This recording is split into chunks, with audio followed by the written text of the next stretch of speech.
Another great product, I hope, from Ulanzi. They usually make great products. And this is the wireless mic system from the company I like so much. And it directly competes with DJI in many ways. Now, I can tell you right now, I wouldn't replace DJI with Ulanzi, but they both complement each other, I think. All right, starting off with the price as of today, this one is over $300 and this one is about $100. Other differences is the Ulanzi is reported to transmit signal from half the distance that the DJI does. And some other differences I'll put on the screen. I'm sure there'll be other videos talking about that, but let's just dive right in. Let's look at some other similarities aside from the appearance. These are the transmitters. This is the DJI transmitter. This is the Ulanzi. There's a red light indicator for recording. There's a battery indicator, it looks like right there. There's a link indicator, and I'm not sure what this one is for. I guess I could read the manual, but once you're recording, the red light illuminates. They both take lavalier mics. I'm recording now with both of them, and you'll hear the difference as I switch back and forth. You can also record with the transmitters. Both have USB Type-C connection, so you can easily transfer audio. I've done this and it was seamless. Both have an on-off switch. The DJI has a magnetic clip, so you have the option to clip this way or use a magnet, so it's less conspicuous. The Ulanzi does not. It just clips. So if this breaks, I'm not sure what you'll do to continue using the product. So it's got to be gentle with this. This feels more sturdy than the Ulanzi. It weighs more right away and just feels like this is a better quality out the gate. They both have contact points at the bottom so you can charge the device, and once you slip them in the case, they are magnetically attached, which is wonderful. On the DJI, there's a link button, which I hardly ever have to use, and a record button, on-off button. The difference with the Ulanzi, there's an on-off button and also a gain control, so you can control the gain of the transmitter, which is interesting. And here I think is the record button on this side. Yes, that's a record button. This is how you initiate record button. So on off, gain control, and record button. With the DJI, you can, because of the firmware update a couple weeks ago, I think, you can now set the DJI to prevent it from from accidental button presses, where your talent might accidentally press a button and stop recording, which is not ideal. This one does not appear to have that option, at least that I can find. So all these buttons are, well, they can be pressed accidentally. Now it's hard once they're in someone's pocket because they're on the side. It's not like it's on the front. So once it's on the side, someone will have to squeeze the unit from the side to press any of these buttons. But I guess in theory, it's possible. And that's just about it. Aside from the size, where the Ulanzi is a little bit bigger, might be harder to hide if you're not using a lavalier microphone. So if I'm going to use this, I would try to use a lavalier microphone or put it in so only the clip is showing. All right, let's look at the cases. So the Ulanzi is bigger in every way, but lighter. Significantly lighter. I mean, I could feel it, but not that you would feel in your camera bag. This one just feels more premium. Now, it could be that I'm biased because I love DJI as much as I love Ulanzi, but this just feels more premium. And this does have a rechargeable case. So you can see the light indicators once you open the case, which is incredible. I think that's a wonderful thing. But I think DJI set the precedence for this. USB-C charger at the back. Once you open them, they automatically pair and they're ready to go. Let's look at the difference with the receivers.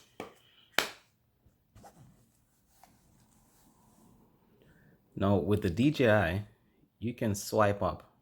Let's say you had two microphones attached. Let me open this. So let's say you had two microphones attached.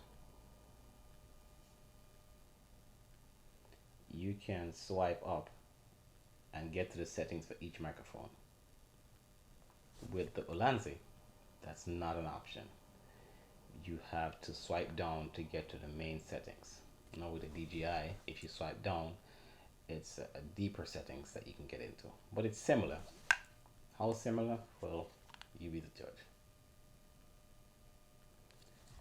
And then once you get in here, you can adjust things like the volume, the gain, that kind of stuff. Now I've gone ahead and set the gain for the transmitter of the DJI and the Ulanzi to 0, just to try to make it as fair as possible.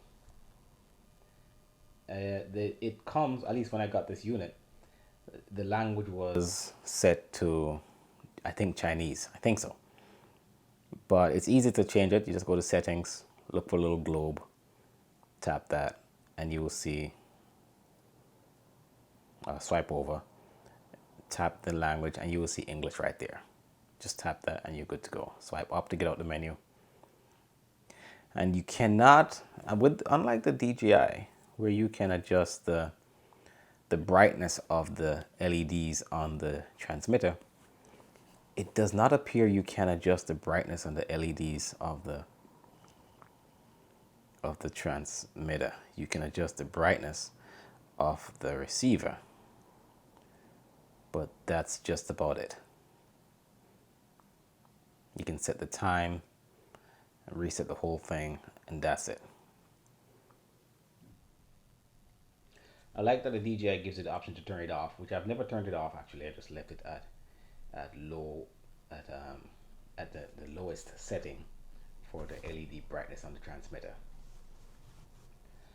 As far as transferring the audio from the save file on the transmitters for both, it's easy. It's not like the Rode where you were previous, the first iteration of the Rode, you had to get an app to do it. With these, you just plug them into your computer, Mac or Windows, and it pops right up.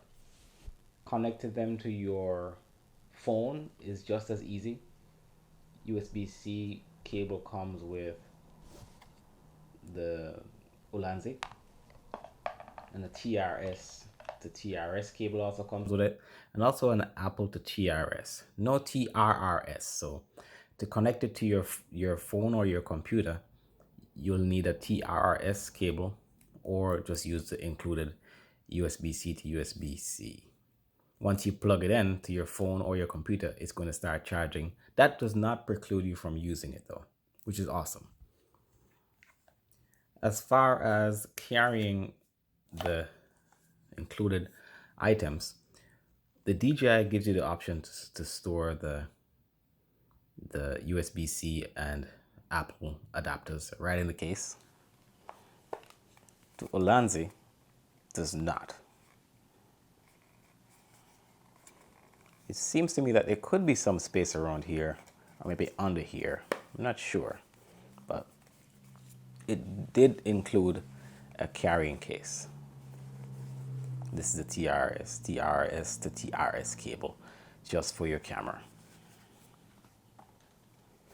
Also included in the box for the Ulanzi is a packet of stickers, so you can label one or the other depending on if you have two talents that you're miking up. A bunch of stickers, which is a nice touch. Obviously the manual, which I guess I might read at some point, and they have some windscreen or wind protection. The sound you're hearing is now coming from the microphones without the lavalier mic, without the windscreen protection.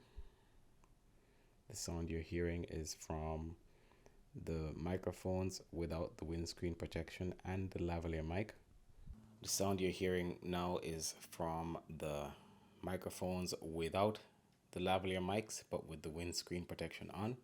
The sound you're hearing is from the microphones without lavaliers but with windscreen protection.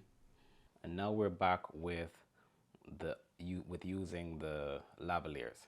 I always thought that doing distance tests was a little bit silly because I don't I can't think of any use case scenario for wireless mics over say 20 feet. In any case, if you're going to record from that distance, you would just record straight to the transmitter. But in theory, the DJI can record twice as far to the transmitter than the Ulanzi. Again, it doesn't matter to me because I would never use it that far without recording straight to the transmitter.